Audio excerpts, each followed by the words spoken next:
రామహరి గంగ తీర్థము తెచ్చాను రామహరి గంగ తీర్థము తెచ్చాను రామహరి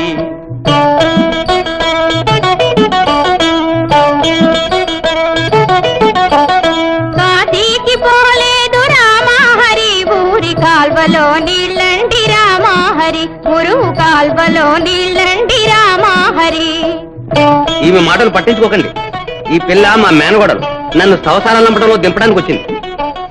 శ్రీశైలమెళ్ళాను రామహరి శివుని విభూతి తెచ్చాను రామహరి శివుని విభూతి తెచ్చాను రామహరి.